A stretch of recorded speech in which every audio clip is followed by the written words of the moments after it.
मैं जेल में पैदा होता मेरी जेल करावेगी, मैं जेल में पैदा होता मेरी जेल करावेगी।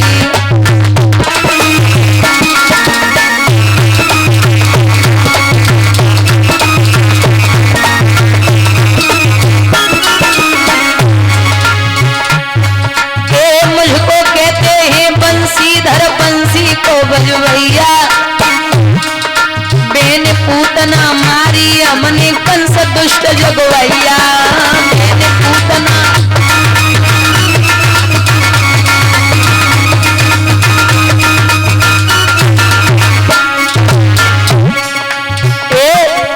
कंस राज से कहकर एक रेल चलावे, मैं जेल में पैदा होता मेरी जेल करावेगी, जेल में पैदा होता मेरी जेल करावेगी।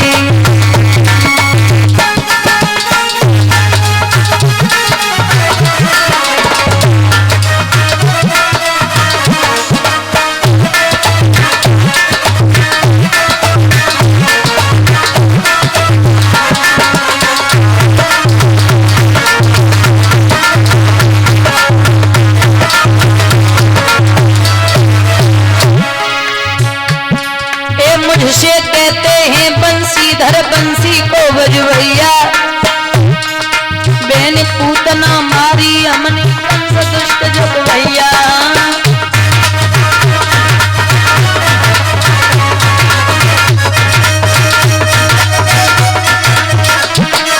बोले लगा मती बाजी परवाजी मिट्टी सी छट जावेगी, आज रही की तेरी मटकिया सिन्नी सी बट जावेगी, आज रही की।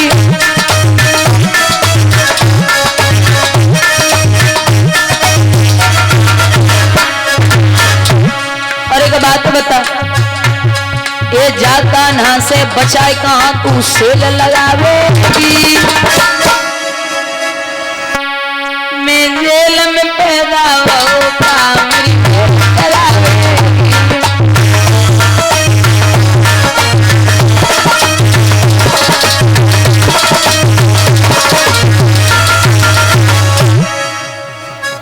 ऐसे उपद्रव रहे। एक दिन की बात है, भगवान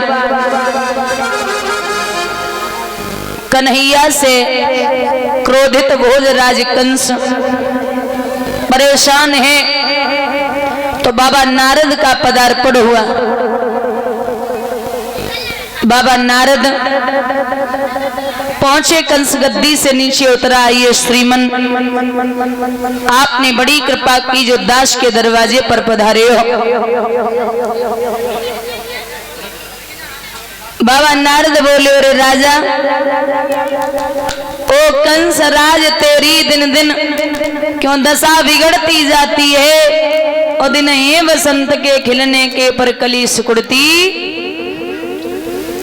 तो शंका है को दुश्मन की, तो धावा करके हराए डालो, भीतर से कुछ रोग हो डॉक्टर से दवा, कोई बीमारी है तो अच्छे डॉक्टर से दवा करा, किसी का डर है तो धावा बोल दो हरा डाल। बोले नहीं महाराज। फिर अगासुर, बकासुर, तृणावत, धेनुकासुर, शकटासुर, पूतना, बड़े बड़े राक्षस भेजे, कोई लौट के नहीं आयो।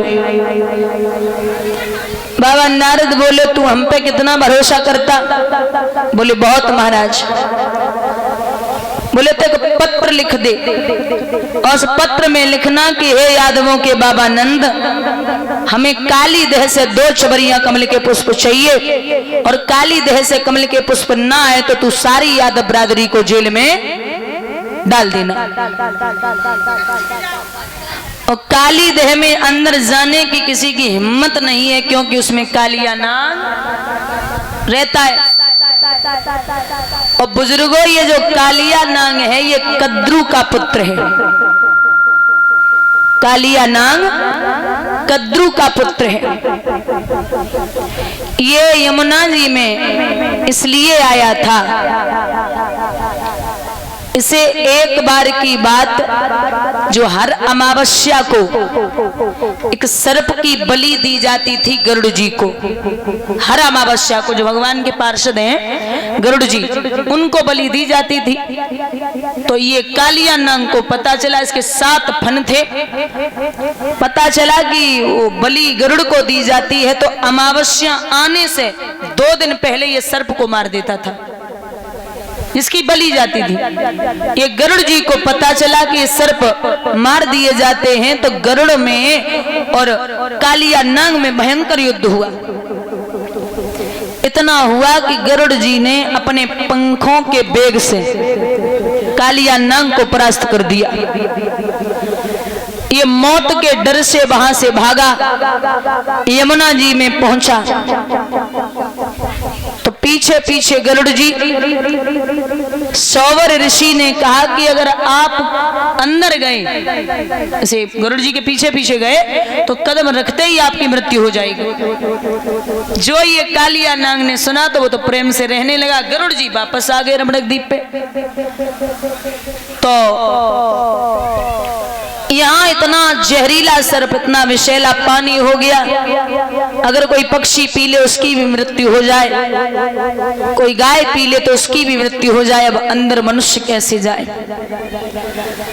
पत्र लिखा, 2 चवरिया कमल के पुष्प चाहिए। पहुंचा है पत्र तो बाबा नंद ने वो चिट्ठी पढ़ी, बड़े बेचैन हुआ। ऐसा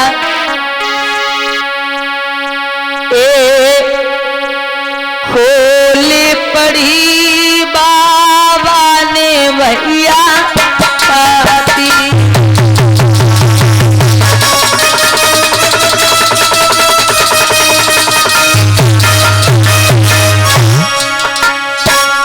खोली पढ़ी बाबा ने भैया पाती।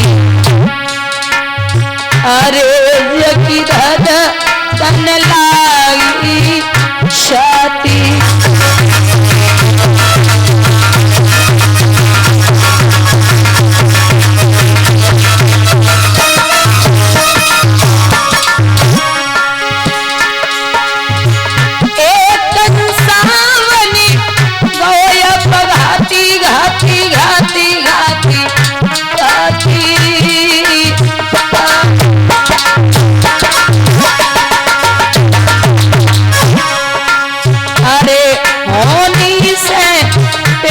नहीं जाती।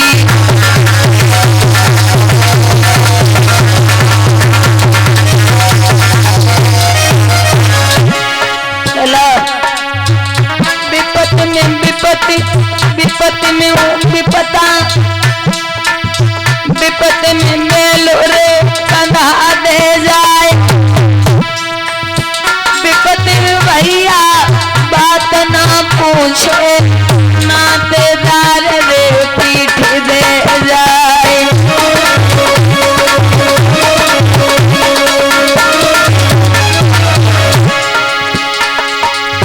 विपत्ति बरिया सब पे पड़ गई, मरे दो सवेरे सताई हो जाए।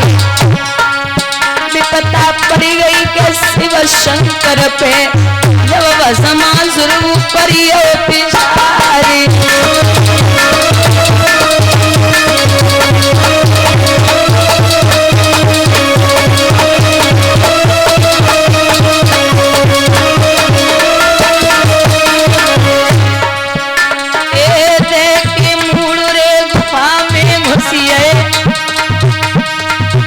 तारी बनिए नर से नारी,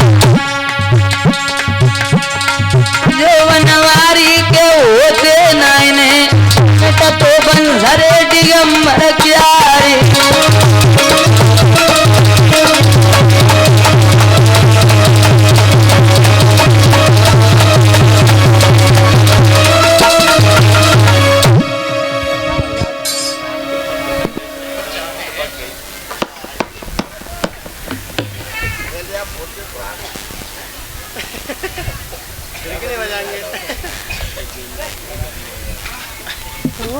लंबा है, हिलेगा।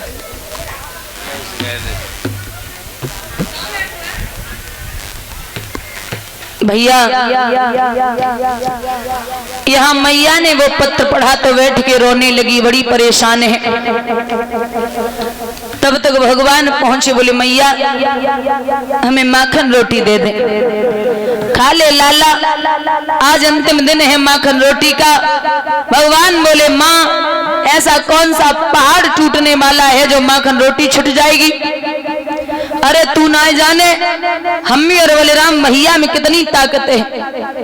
भैया मारेंगे एक लात तो 60 कोस उड़ जाएगा और मोहन के एक तमाचे में वो नीचे न उठने पाएगा। तू हमें माखन रोटी दे दे।